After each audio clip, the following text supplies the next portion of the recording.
Hi, it's Sarah. Welcome back, or welcome if you are new. Here is a look at our kitchen back in November when we moved in our home. This home was built in 1960, so you kind of can see that a little, but we are going to do a little DIY kitchen makeover, and I can't wait for you guys to see how it turns out. When we first moved in, there was a few things we wanted to take care of right away, and one was this kitchen sink. It was so shallow and just not working for us, so we put in a new kitchen sink and I absolutely love it. The next thing we wanted to do was take out this old built-in oven and replace it with a new one, and also remove that old microwave. So we took it out, which was not easy at all. It was built in, and replaced it with this new double oven, and then we took out the microwave and added these shelves in. So here we are almost 8 months later, and we really want to do a few more updates in here, and one of them is paint these walls. We don't get a lot of natural light here in our kitchen, so I thought by painting the walls it will really brighten up the space some and just freshen everything up. Once we decided we wanted to go with a white color, we came across Snowbound from Sherwin-Williams, and I love the color of it, but it was super expensive, and with doing this on a budget I just didn't want to pay that much, so we went to Home Depot and found this Behr paint color in the color First Snow. We put them both on our walls together to see what they look like, and they're almost exactly alike, so we decided to go with this one instead, and we are really happy with how it looks. In our other home we had gray walls, and I love the way they look. I was debating if I should try that color in here or not, but like I said, I wanted something brighter to brighten up the space and I think white is just timeless and a color that will never go out of style. To freshen up this space a little more and make it look a little more updated, we're going to paint the cabinets as well. Though these laminate cabinets are very old, they're actually in pretty good condition, so that is why I decided to paint these cabinets instead of put all new ones in. I also decided to paint them myself instead of hire someone to do it.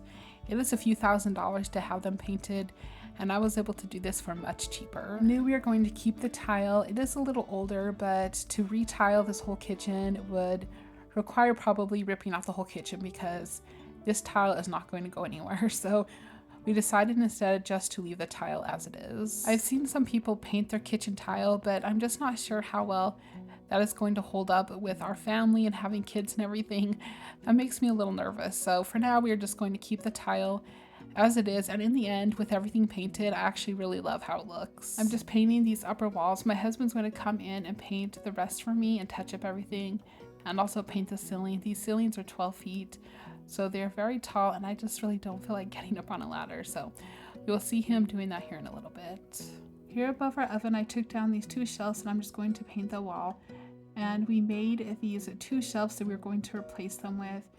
But in the end, I did end up just using one of them. I have loved having shelves here above our oven. They are so fun to decorate and just make cute for all the holidays and seasons.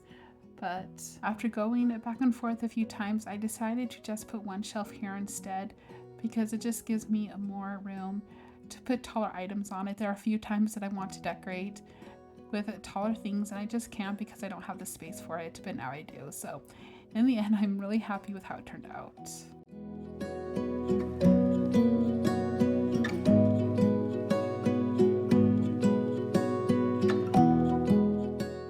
Now we're moving over here to the cabinets. I'm taking some of this painter's tape and I'm numbering all the cabinets and cabinet doors, so when we take everything off, it is easy to find the ones that match. So this is number 1. I'm placing it here on the cabinet door, and then inside of this cabinet I'm going to put a number 1 as well, and then I'm going to take a sandwich bag and place a hardware to this cabinet inside of it so everything is together. I numbered every cabinet and drawer like this. It took some time, but in the end it made it super easy to not have to worry about what cabinet door goes with what cabinet and what hardware goes with what door, so I'm really happy that I did this.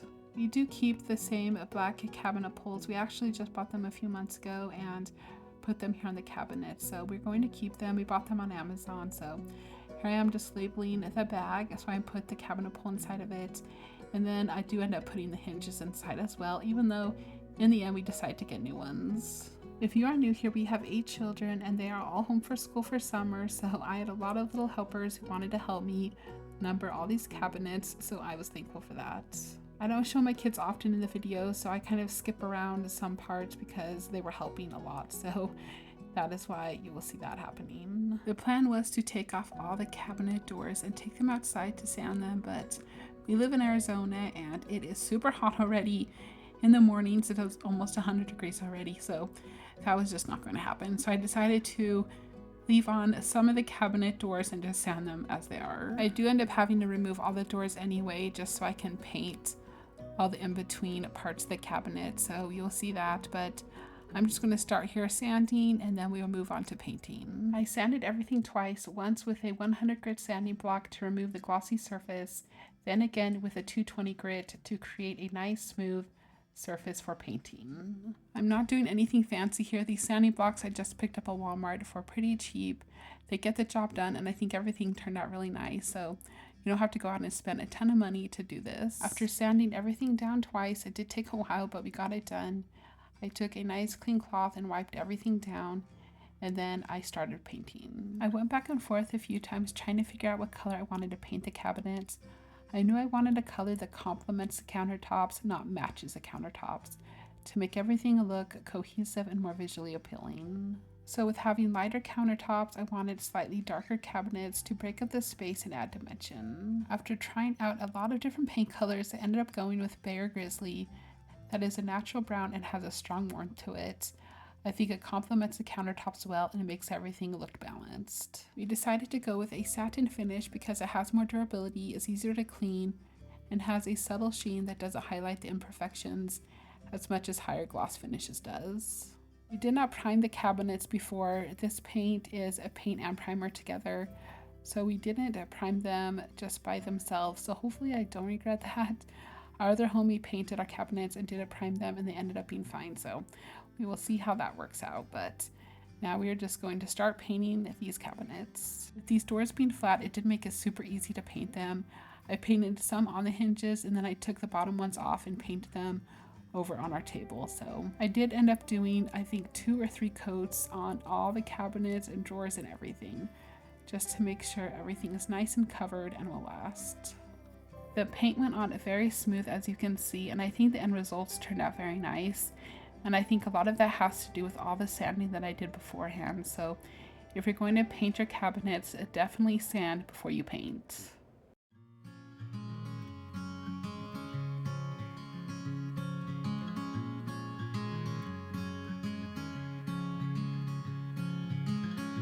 Later on in the night, when the crowds have gone, we could talk under moonlight till dawn.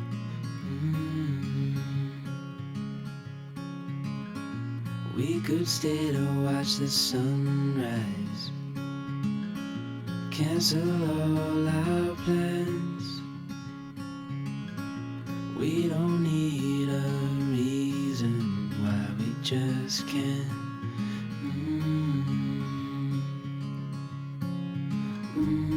I wish I could stop time and stay. So here we are with these ones that have a few coats of paint on them and they are dry. I just took some bricks that I had and put them underneath so I can raise them up a little while I paint them. But overall, I think they look really nice. I'm really happy with how they turned out. And here is with everything else painted. I know it looks like it went super fast, but it did take a few days to complete because, like I said, I had to paint everything 2 or 3 times, so it did take a while. But here's my husband finishing up painting our ceiling. As you can see, we have wood beams up there. At some point, someone painted them orange, and then someone painted them the previous color. So I kind of wish they just left them wood because I think they would look really nice. We thought about stripping them and taking the paint off them, but we know that would be a process to take on. So for now, we are just going to paint them white, and maybe eventually we will try doing that. Now we are moving over here to this pocket door. This separates the kitchen and the laundry room, and before I just used to have a curtain hanging from here, and you know why, because this pocket door was such a mess. But we decided, instead of going and buying a new one, to sand it down and see if we can make it look better.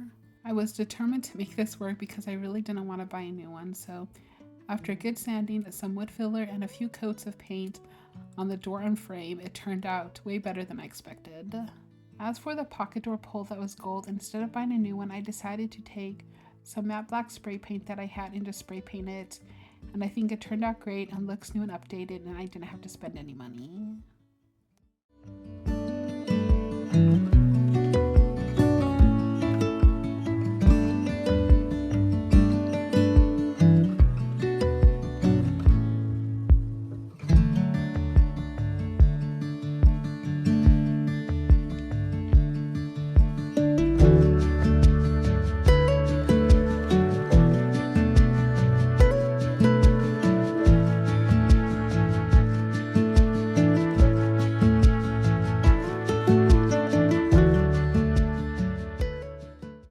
what it looks like after one coat of paint. I ended up doing 3 coats of paint on this, and I cannot believe the difference. I'm so happy that we didn't have to go out and buy a new one.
Now that everything is nice and dry after a few days, my husband is taking down the painter's tape, and then he was going to put on the new cabinet hinges that we bought.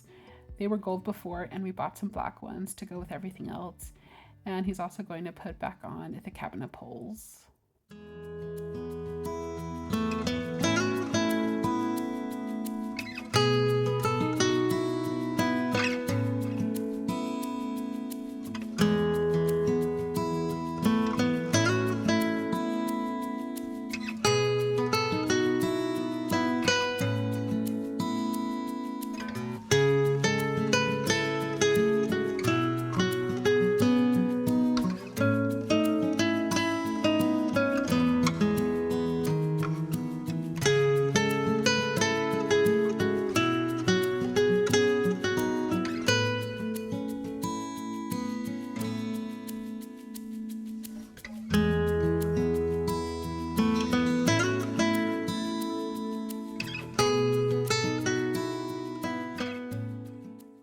Now we're going to make the wood shelf that is going to go above our oven. At first, I wanted 2 shelves, so we made 2 of them, but in the end, like I said, I only went with 1.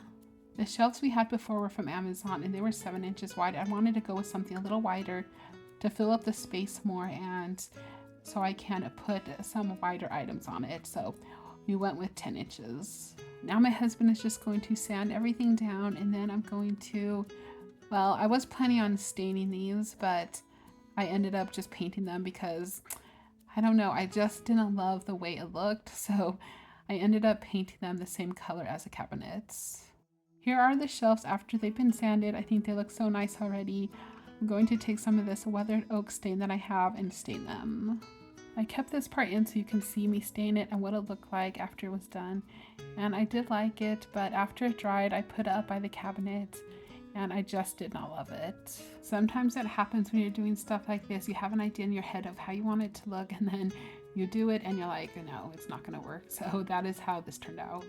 I think part of it is it just didn't flow nicely with the cabinet color, and my eyes just did not like the way it looked. So in the end, we painted it, and I'm really, really happy with how it turned out.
Here it is now that it is done, painted, and put up, and I am just in love with it. I think it is perfect, and I'm so happy that I decided to go with just one. That hanging bar underneath is actually a towel bar that I had that I never used. I turned it upside down and We screwed it into the shelves and now I have a cute hanging rack.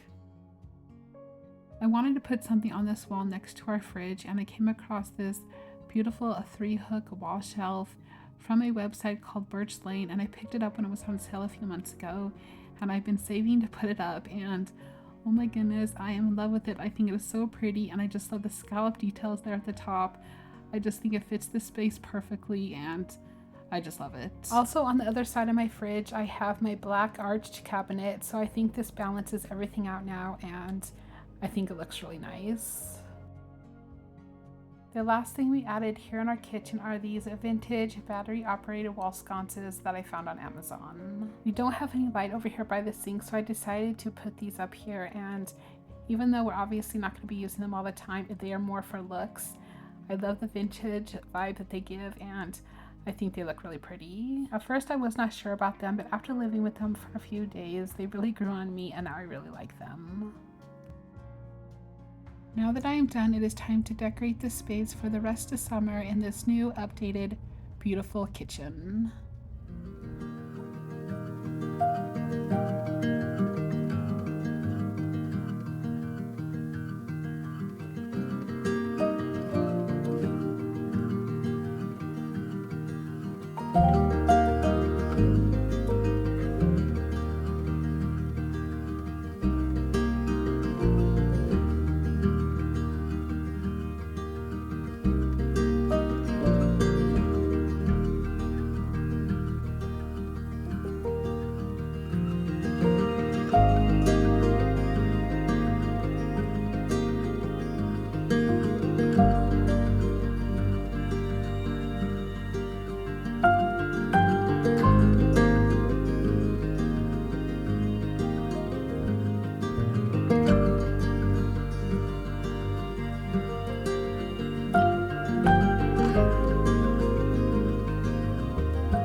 Let's take a look back to where we started and how after hours of hard work and DIYs, we were able to transform this kitchen on a budget into a brighter, updated, and enjoyable space for cooking, entertaining, and daily living.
I am so happy with how everything turned out. Thank you for coming along with me today as we did this little DIY kitchen makeover. I hope you're able to take away some ideas and inspiration to maybe make over your own space on a budget as well. We have a few more projects we want to take on, like the laundry room and a few other places, so make sure you come back to see those. Thank you so much for watching. I hope you have a wonderful day, and I'll see you in the next one. Take care.